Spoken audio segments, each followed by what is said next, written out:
തമാശയെ പറ്റിയിട്ട് ഇനി ഒരു കോച്ചിങ് ക്ലാസ് എടുക്കാൻ പോവാണ്. തീർച്ചയായിട്ടും തുടങ്ങാം.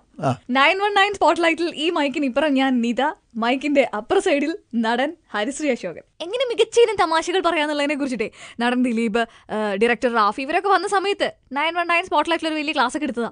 ഈ ക്ലാസ് എടുത്ത കാര്യം പറഞ്ഞപ്പോൾ എനിക്കൊരു കാര്യം ഓർമ്മ വന്നു. ഞങ്ങൾ പണ്ട് ഞാനിങ്ങനെ ഐറ്റത്തിൽ ചെയ്തിട്ടുള്ളതാണ്.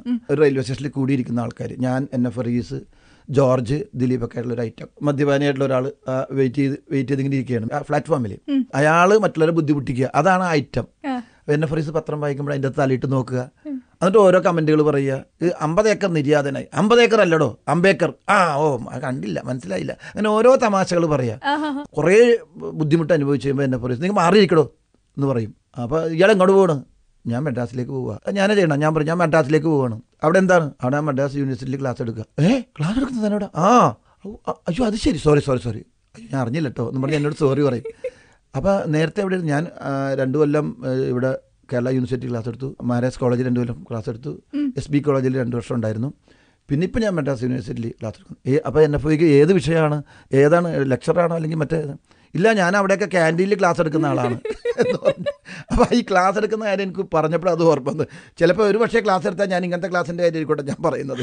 ആയിക്കോട്ടെ. കോമഡി പറയുമ്പോൾ ശ്രദ്ധിക്കേണ്ട കാര്യങ്ങൾ എന്തൊക്കെയാണ്? കോമഡി പറയുമ്പോൾ സോറി അപ്പോൾ തന്നെ വെള്ളി വീഴരുത്. കോമഡിയുടെ ഒരു അവതരണ ശൈലി, അതിൻ്റെ ടെമ്പോ പോകാതെ ചെറിയ തമാശയുടെ പഞ്ചാണെന്നുണ്ടെങ്കിൽ അത് ചെറുതായിട്ട് പറഞ്ഞ് തീർക്കണം. പെട്ടെന്ന് പൊട്ടിച്ചിരിക്കേണ്ട ഒരു സംഭവമാണെന്നുണ്ടെങ്കിൽ അത് നമുക്ക് ബിൽഡപ്പ് ചെയ്ത് കൊടുക്കാം. അതാണ് ടെമ്പോ പോയില്. ടെമ്പോ പോയി എന്ന് പറഞ്ഞാൽ പിന്നെ നമുക്ക് നടന്നു പോകേണ്ടി വരും. ഗംഭീരമായിട്ടൊരു തമാശ പറഞ്ഞു. തമാശയ്ക്ക് ശേഷം മൊത്തം സദസ്സിൽ മൗനമാണെങ്കിൽ ചീറ്റിപ്പോയെന്ന് പറയും എന്നെ സാധാരണ ഭാഷയിൽ. ഒരു തമാശ പറഞ്ഞിട്ട് അത് ഏറ്റില്ല എന്നുണ്ടെങ്കിൽ ആ പറയുന്ന ആള് അയാളെ കുഴിച്ചിരുന്നതിന് തുല്യമാണ്, മരിച്ചുവെന്ന് തുല്യമാണ്. അതായത് തമാശ പറയാൻ ഒരു പ്രത്യേക കഴിവ് വേണം, ആസ്വദിക്കാനും. ജന്മസിദ്ധമായി തന്നെ അങ്ങനെ കഴിവുള്ള 2 പേരാണ് ഇപ്പോൾ 919 സ്പോട്ട്ലൈറ്റിലുള്ളത്. തമാശ പറയുന്ന ഹരിശ്രീ അശോകനും തമാശ നന്നായിട്ട് ആസ്വദിക്കാൻ കഴിവുള്ള നീതയും. റേഡിയോ മാംഗോ 91.9 നാട്ടിലെങ്ങും പാട്ടായി.